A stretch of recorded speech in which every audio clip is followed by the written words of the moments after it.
Hello everyone, my name is Ushantan Punabalan. I'm the video intern at Ottiya. We're here in Seoul, South Korea, and we're here with Subin. Can you please introduce yourself? Hi, my name is Subin Yang, and I'm an illustrator. In the article for It's Nice That you've mentioned that you were inspired by Sailor Moon when you were young. How did you go from watching Sailor Moon to making illustrations? So when I mentioned that, it really was just to point out the fact that I had a pretty similar, I feel like a pretty average childhood hobby as a baby. We all doodle, make fan arts of our favorite characters from our favorite movies and shows and books, and that's how I started out too. I started out with drawing fan art of my favorite anime character, Sailor Moon. But then from then on, I feel like most people diverge into other hobbies as they grow older.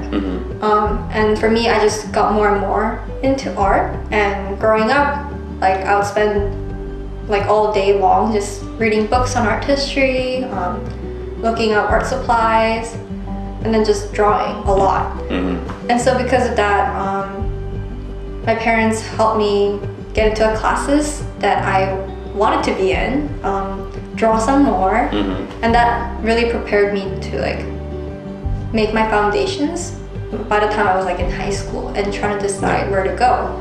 And by then it was very natural for me to want to pursue art as a career. You graduated in Portland, right? Yeah. And you worked in New York and Seoul as well. What were the major differences between those cities when working?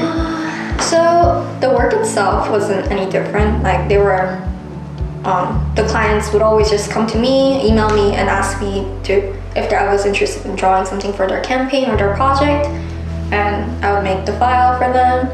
I think the only difference is just the culture of working, and I wasn't surrounded with a lot of Korean people the whole time. So I'd gotten really immersed into that culture of working, and then coming here and then learning to speak in a professional manner in Korean was at first a little difficult.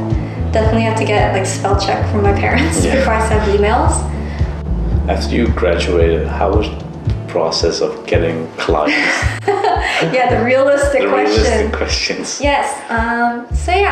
Finance is very difficult as an illustrator because you're doing it all on your own. There's no company hiring you for it.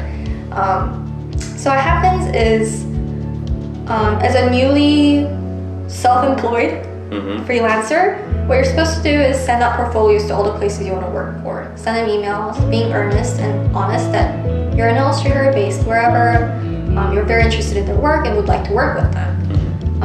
And you said, I think by the first year I was just graduated and trying to figure this out. I think I'd sent hundreds of emails. And you might get a response from 10, maybe 20. In the end, most of it is just all about self-promotion, keeping up an online portfolio, emailing clients. Running a social media is very big, and I think it's very important now. I think it's almost impossible not to have social media. It's free, and there are so many art directors on it now that I think unless you really don't have access to internet, I don't see why anyone would not use it. So you work alone mostly, right? How do you stay motivated over? So the best way to stay motivated even when you're working alone is finding your own community of artists. So in Portland, because I had graduated from the art school there, I had a huge group of people who knew me and knew my artwork and were interested in my work.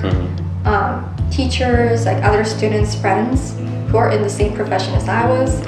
And for an illustrator like me who works alone, it's very important to get feedback and to ask for questions and to get a perspective of your work when you work so long alone.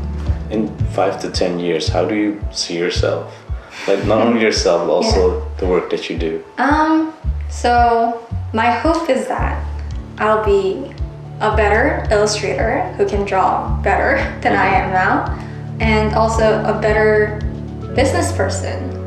So much of illustration is not just about making the illustration, but it's about organizing, writing invoices, managing your money, keeping in contact with your clients. And I think that's like the majority of the illustration sometimes. And it's something that no one teaches you. It's something that you have to just learn along the way. So I'm still learning as well. So hopefully by then I'll be very good at it. Yeah. If you could give your teenage self advice, what would you say?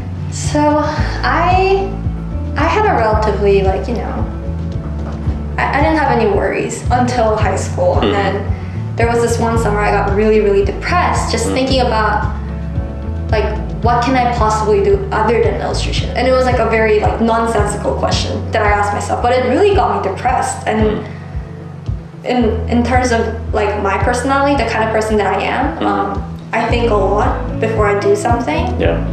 And I still tell myself this now too, but I should always act upon before I think too much. I feel like it doesn't help you to dwell on something before you try it out.